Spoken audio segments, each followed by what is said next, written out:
Estamos reunidos em nome do Pai, do Filho e do Espírito Santo. Amém. Olá, irmãos e irmãs, sejam bem-vindos a mais uma partida da palavra.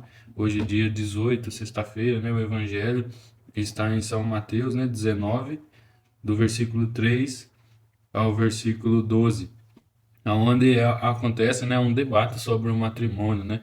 Sobre o matrimônio e o divórcio, aonde, né, os fariseus perguntam a Jesus, né, se para pôr à prova, né, se é permitido a um homem rejeitar a sua mulher por um motivo qualquer, né? E Jesus, né, fala para eles se eles não tinham, né, ciência da palavra que Deus fala, né? Por isso o homem deixará seu pai e sua mãe e se unirá à sua mulher, e os dois formarão uma só carne. E nós nesse dia, né, precisamos pensar, né, sobre o nosso matrimônio, sobre nós que somos casados, né? Ah, nós estamos vivendo, né, um tempo onde tudo tem que ser rápido, tudo tem que ser fácil. Nós estamos vivendo no tempo do descartável, né? Não funciona mais para mim, eu não quero mais, já cansei, não quero mais, jogo fora. Então nós precisamos, né, voltar a entender o que é um matrimônio na nossa vida, né? Nós que escolhemos uma mulher para a nossa vida, né? Temos toda aquela caminhada do conhecer, do namoro, que nós escolhemos passar, né, a vida com essa mulher, com esse homem. Nós temos que entender o que é essa escolha na nossa vida, né? Principalmente nós que casamos, né, recebemos o sacramento do matrimônio, que casamos diante de Deus, né, nós precisamos entender o que é isso, essa união verdadeira em um só corpo e um só espírito, né? Se o casamento foi legal, né, foi legítimo, aquela pessoa está casada até que a morte separe, né? Então, nós precisamos voltar a se levar a sério o casamento, né? Nós estamos vivendo um tempo em que, passado alguns anos, se já não é mais, né? Alguma coisa já não gosta, já larga, larga. E uma coisa que eu acho muito interessante, né, é que esses que vão perante Deus, né, estão ali diante do sacerdote pedindo a bênção, né, fez ali o cursinho de casais, fez ali tudo certinho, confessou, né, colocou os sacramentos em ordem para poder receber esse sacramento do matrimônio. Depois que se casa, né, ali vai ali para pedir a bênção, né, vai ali para pedir que Deus une, vai ali para receber esse sacramento. Mas depois as pessoas se afastam da igreja, né? Não querem viver uma vida segundo aquilo que eles foram pedir permissão, a quem eles foram pedir permissão para se casar, né? Quando nós nos casamos na igreja, né? Não é simplesmente um fato social, um evento social ali que tira foto e estoura o champanhe. Não é só isso, né? É uma coisa muito mais além, é uma coisa muito mais séria, né? É formar uma família, né? É formar um sonho de Deus, instituir uma família santa aqui na terra, né? Aonde devemos aceitar os frutos desse relacionamento, que são os nossos filhos, né? E criá-los e educá-los segundo a fé católica. Então, nós podemos, né, ter a chance, né, de criar novos santos, de criar novos sacerdotes, pessoas que vão causar mudança na sociedade, né? Muitas pessoas falam assim, né, o mundo está muito difícil, né? Eu não vou ter filho, porque imagina colocar um filho aqui. Pois é o que a gente fala, né? Os filhos que não são, né, aceitos podem ser os filhos que iriam mudar essa realidade, né? Então, ao negar, né, essa bênção de Deus, né, estamos negando um projeto de Deus na nossa vida. E volto a dizer, né, justo aquele ao qual nós fomos pedir permissão para casar. Então nós precisamos voltar a levar a sério esse sacramento, né? Nós precisamos vivê-lo na santidade, vivê-lo na busca de uma vida de conversão, uma vida de que está na presença de Deus, né?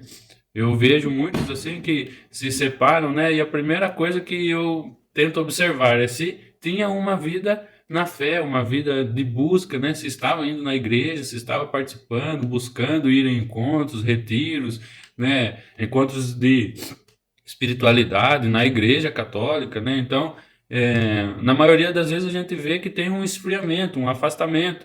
E quando a gente, né, Deus está ali de mãos estendidas e nós estamos sob a sombra da mão dele, né? E quando nós nos afastamos da igreja, nós saímos da sombra, né, dessa mão, nós saímos da proteção, né? Sendo assim, nós ficamos muito mais vulneráveis. E quando se diz respeito só a mim, já é difícil. Agora, quando a gente casa e tem filhos, e aí né, abrange mais pessoas, são mais pessoas vulneráveis, são mais pessoas que estão vivendo um momento frio, um momento de deserto, um momento de afastamento da graça de Deus, um momento ali onde que acaba entrando no pecado, né? Então, é muito difícil, tem que ter uma luta, tem que ser uma busca sincera, né? Ninguém obrigou você a casar, né? Você se obrigou, o seu casamento foi ilegal, mas se você foi com a sua vontade, com a sua inteligência, com o seu querer, ninguém obrigou. Então, a gente precisa cumprir aquilo que a gente faz diante de Deus, né? Até no último momento, o padre ainda, o sacerdote ainda pergunta, né? Você aceita? No último momento você pode desistir, né? Até lá, olha como a palavra ela é importante. Olha como Deus ele dá importância à nossa palavra, ao que nós falamos. Ou seja, você já pagou o casamento, você já convidou todo mundo, você já fez tudo que você tinha que fazer. E ainda chega lá no último momento, diante do sacerdote, ainda tem a pergunta: você quer se casar? E aí a gente fala que sim. Então, a palavra, olha o poder que tem a palavra, né? Como que Deus leva a sério a nossa palavra. Através do nosso sim, ele derrama, né, sobre nós essa graça. Então, que nesse dia, né, que se nós estamos passando por momentos difíceis no nosso matrimônio, né? Quantos casais, né, passam por dificuldades? Todos, na verdade, né, passam.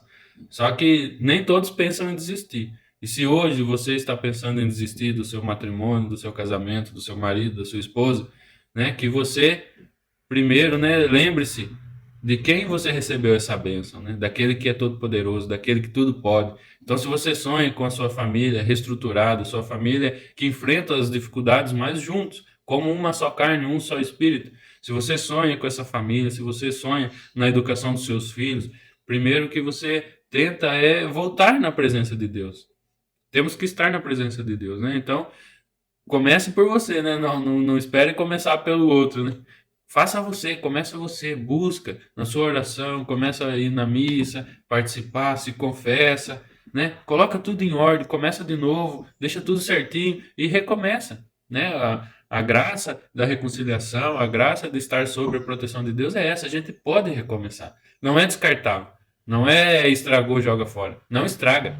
Coisa que está na graça de Deus não estraga, é para sempre. Então, que nós possamos, né, nesse dia, repensar, né? E ter essa coragem de tentar de novo, né? Vai ser difícil, vai ser complicado, sim, porque o mais fácil é mais bonito, é mais gostoso, mas não vale a pena. Eu estou falando aqui para você de algo que vale a pena. Eu não estou falando nada de que não tem valor. Estou falando de algo que é essencial para a nossa vida. Essencial para uma vida de matrimônio saudável, que tem briga, que tem dificuldade, que tem discussão, mas que tem reconciliação, que tem amor, que tem perdão e tudo se faz novo. O amor aumenta, só cresce e a gente vai entendendo que é no perdão, que é no recolhimento, na sombra da mão de Deus que nós encontramos a força, o sustento, a coragem para continuar. E hoje, na sociedade em que nós vivemos, ver uma família unida é uma coisa sobrenatural, né? Ver uma família ali que o homem e a mulher se respeitam, se amam, se ajudam, estão diante de Deus, estão buscando a missa, educam os filhos na fé católica, levam os filhos na missa, todo mundo fica ali junto como família, é uma coisa extraordinária, né? Porque está se tornando cada vez mais difícil de se ver. Então eu e você que somos casados, nós somos chamados a mostrar à sociedade, né, essa diferença e também atingir eles com isso, né? De tal modo que eles também busquem viver, né? Quando a gente faz o bem, né, o mal fica constrangido. E aí as pessoas começam a querer entender e vivenciar as mesmas coisas. Mas nós temos que querer, nós temos que dar esse testemunho de graça de Deus sobre a nossa vida. Amém? Bom dia, até a próxima.